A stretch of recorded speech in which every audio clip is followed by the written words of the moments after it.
Hello everyone, today I'm going to make a video about Lola, she's a rescue cat, and I wanted to talk about her rescue story and recommend rescuing animals to you because it's a really important thing.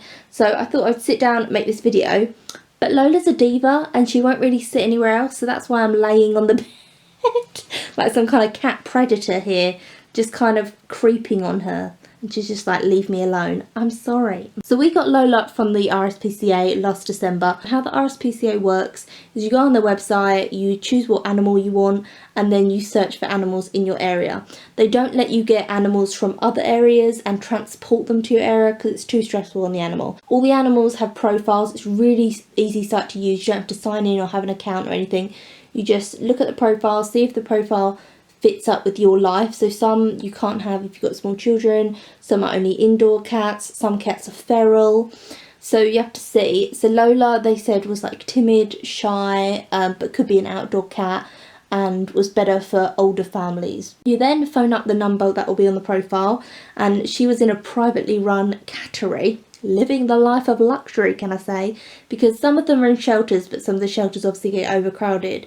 So I believe the RSPCA buy spaces in like catteries and kennels to keep some of the animals. You phone that number, arrange an appointment. I fell in love with Lola straight away, literally straight away. Lola's story is she was found as a stray by the RSPCA, but they think she suffered some kind of abuse before she was a stray, which don't even get me started on like people who abuse animals, because they hardly get any sentencing in the UK.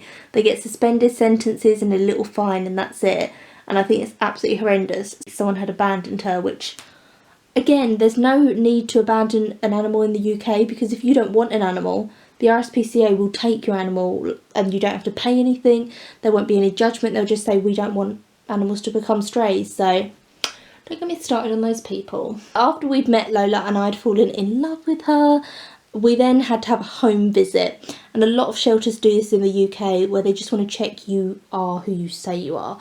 So you put an address down on the form and they want to check that's your address. The lady came round and she didn't look around the whole house. They only want to check things off their checklist. So they want to check you don't live near a main road, check the address you gave on the form is your actual address, and check you've got a garden space. So after that person has checked, they have to contact the RSPCA and say yes, and then you will get a phone call. We got a phone call saying everything's fine, and then we phoned up the cattery that Lola was at and they said, yeah, sure, she can go home to you. And that was it basically. There was a lot of forms to fill in because obviously they want to check you are who you say you are and all the information that you're putting down, so there's no like red flags or anything. You have to pay at the RSPCA. It's a donation you have to give. For Lola it was £60, and Lola she's microchipped, she's fleed, she's wormed, and she is neutered. That's a lot. If you wanted to pay for that from the vet, it'd be a lot more than £60, believe me. Vet bills can be so expensive. So the RSPCA also for free just change your name on the microchip, so your name and address, everything's on there. So I think £60 is not bad at all. Lola, when she first came here, she was very timid. She was scared, but you can see her now. Like, she's so tame, she's so loving, she just wants to sleep, and she always wants her stomach rubbed, don't you? You always want your stomach rubbed. And she's just such a lovely cat. She came with the name Lola as well, and I really like the name, so we just kept the name. And that's it. That's Lola's story, is that she was an abandoned, abused animal. But as you can see, she is so loving.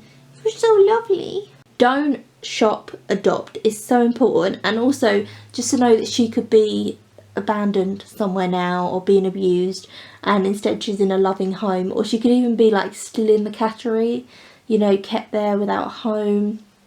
It's just really nice to adopt an animal and think of that animal. At first maybe they will be more timid because they've been through some form of abuse, but the payoff in the end when they start trusting you is just like I can't even describe it. It's just such a beautiful thing. It's just such a great thing. Definitely, if you're thinking of rescuing an animal, rescue that animal. What do you think, Lola? Rescue that animal. Hey guys, you should rescue animals.